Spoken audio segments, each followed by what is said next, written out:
Welcome back to DAGryffyn Hobby. My name's Dave. I went to the Greenberg show in Edison today and I came home with a nice big yellow and black box.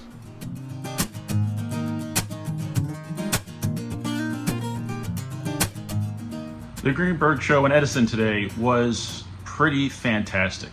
It was a much bigger show than it's been the last couple times I've been there, at least it seemed that way, and they had a number of operating layouts to check out. The only problem with the show was there is also a chocolate show happening next door, or in the sectioned off area on the other side, and there's some actors from the original Willy Wonka movie there, so it was just absolute insanity. It was the worst parking I have found there since I've been going. The show in Edison is always a great one. I always see a lot of people and spend a lot of time chatting, and it's always a lot of fun. I was either talking or taking pictures or running around the whole time, but really, I enjoyed every moment of it. Except the parking. The parking I didn't enjoy. But I did get a ride back to my car, so thank you for picking me up in the rain with my purchases and not leaving me on the side of the road.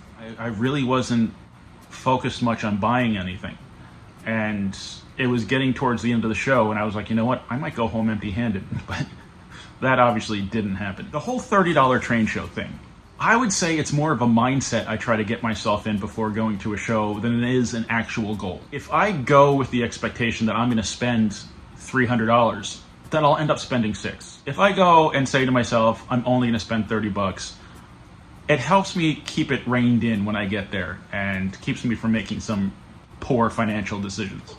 The $30 challenge is alive and well, I just don't succeed at it many times. My budget bargain for the day was this Chesapeake and Ohio hopper for $5.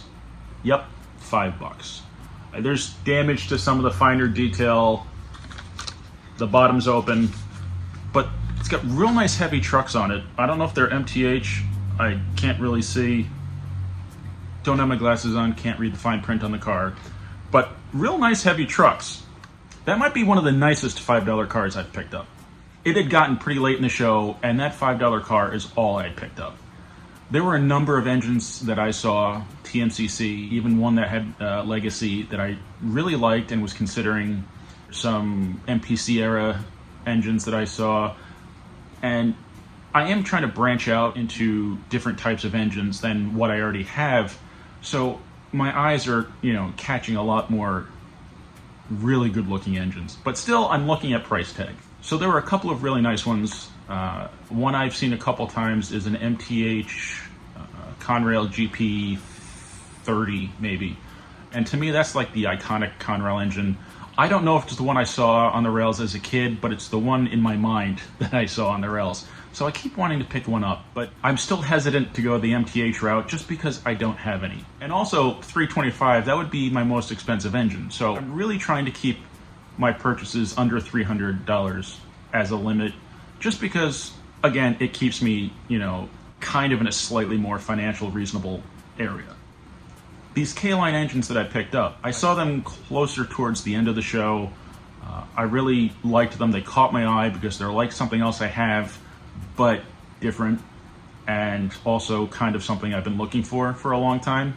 But the price tag is usually prohibitive for what I want and what I end up finding. So it was getting towards the end of the show and I still hadn't filmed the layouts, so I ran towards the back of the hall and I was filming the layouts.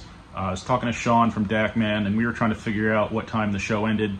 He was thinking 4:30 and I was thinking, great, that gives me more time. It's getting close to 4 and we hear the announcement, the show will be closing in 5 minutes. And I probably looked like a deer in the headlights there for a minute because I was thinking, oh no, I can't leave with only buying a $5 car. That just seems wrong.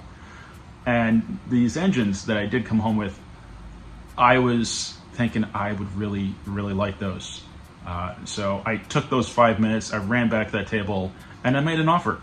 I picked these up from Al, who I believe the sign that he has over his tables is the O-Gauge Man, I think. I'll put a picture of it because I'm honestly not remembering. But it's a wooden sign and it catches my eye every time, and he's always got some great stuff. This set that I'm holding right here, he hasn't had it that long. He had had it apart and running, and everything looked good. Apart from maybe the smoke units, or one of the smoke units wasn't working, but that's not a deal breaker for me. I mean, I'll get in there and fiddle and see what I can find. 5 minutes till close. They keep making that announcement, trying to chase you out before they release the dogs. And I said to him, "Will you take $200 for these engines?" He said, "You know what? Yeah." And I was thrilled, because 200 is not, it's not pocket change. It's not bad for these engines either, and I'm pretty happy.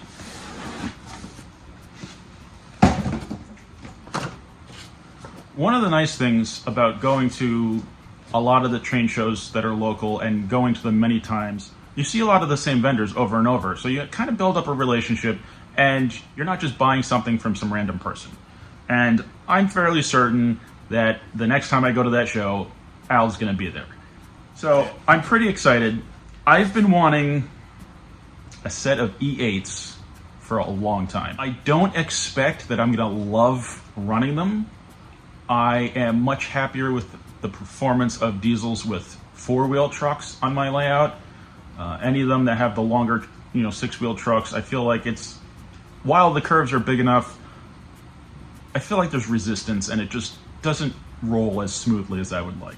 I recently picked up the K-Line set of F7s, and I absolutely love them, and the paint scheme. So I got this K-Line set of Baltimore and Ohio E8s. And I'm psyched. They're not perfect, but then again, from what I hear, brand new trains aren't perfect either. And I don't care about perfect. I care about good enough and that it works. So I'm hoping it works. I'm going to get these out of the box, on the rails, and then we'll find out together if I wasted my money. Okay, they look pretty good. They're not perfect. As you can see, the windshield is missing from here. He was kind of surprised by that. So hopefully it is inside the locomotive. We got a portal missing right there, but that's something I can fix well enough that it won't bother me. I think they're pretty fantastic looking. So I'm going to try to get these programmed and check them out. Before I go and program them, I'm going to see if they'll respond to one of the two numbers I would think they would be. And that would be either 14 or 51. So I'm going to power it up and check it out. Nothing on 14. 51's not reacting either. And 45 isn't either. Okay, let's try 14 again, just in case. Not working. Okay, I'll have to put it in program and try to program them. Run program. Was on program. Okay. Then you press boost, engine, the number, and then set.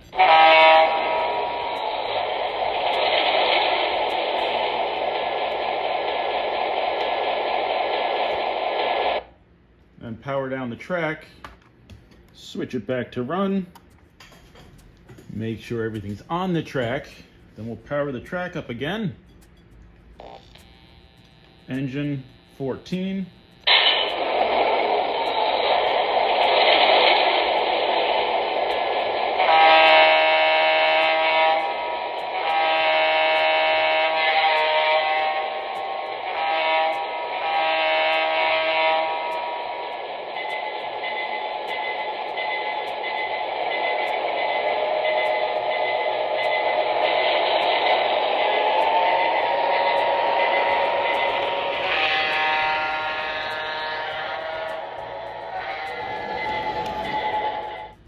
Okay, I got a little problem. It looks like the short couplers are on the back of these trucks, which means when it goes around tighter turns like my 54, it lifts the back of the other engine off the track. So I'll have to see if I can get the longer couplers to go on there.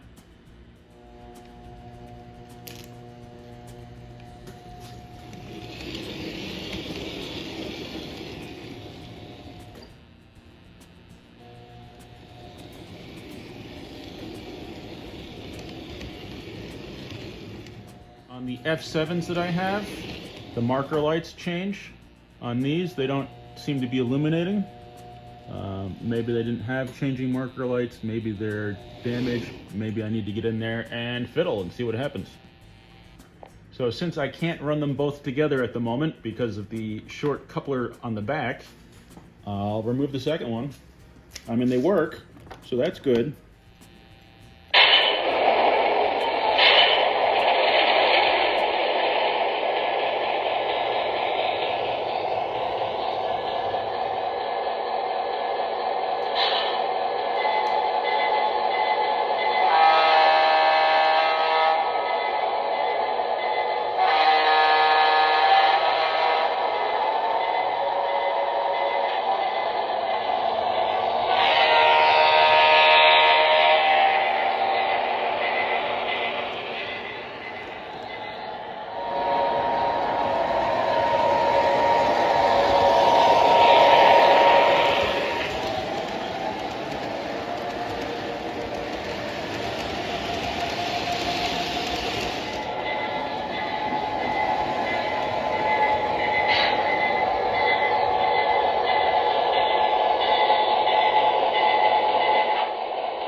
It works. Is it perfect?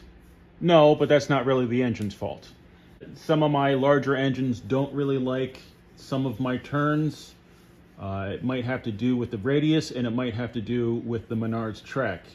I have noticed that some of the track, the gauge really isn't right.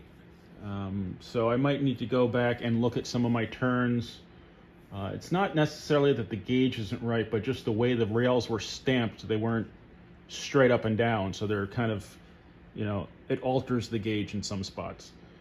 So I'm gonna have to take a look at that. I mean, I am tempted I am tempted to make the radius larger on the outer loop, but really it's probably not a great idea. But man, would it be awesome. Maybe that's something to seriously consider before I go and do my expansion. Time to break out the software and play around with some layouts. Either way, I think these engines are absolutely gorgeous, and it certainly runs well. What's not great is my track. So whether or not it needs a larger radius, or if it's just the couple of trouble spots that I have, this might be a good reason for me to investigate some of those trouble spots. What do I need to do with these? I need to look into those marker lights right there on each side of the front. I need to see if that windshield's in there. I need to figure out something for that portal window that's missing. I'll need to investigate the smoke units and see if I can get those going. I'm not even trying those right now. It's been a long day and I'm just not up for the frustration. And then I'll have to check out my track because I definitely want to be able to run a set of E8s. You can see the difference in the headlights here between my E8s and the F7s. Incandescent in this E8, but the F7, that looks like LED. Nice thing about the E8, that front coupler doesn't stick out that far. On the F7, it really sticks out far. On the F7s, I put the scale coupler on there. It was in the box, so I figured what the heck, but there was not one in the box for the E8s.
Okay, I think I figured something out. The couplers are okay on the back of these E8s. I think the harness that runs between the two was binding, and that's what was causing the one engine to tip, because at the moment, it's working just fine. So that makes me even happier. Because running both these things, it's just, It's awesome. And it's funny, it makes the F7s look so small.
I hope you enjoyed the video. Thank you very much for watching. Please remember to like, comment, subscribe, and I'll see you next time on DAGryffyn Hobby.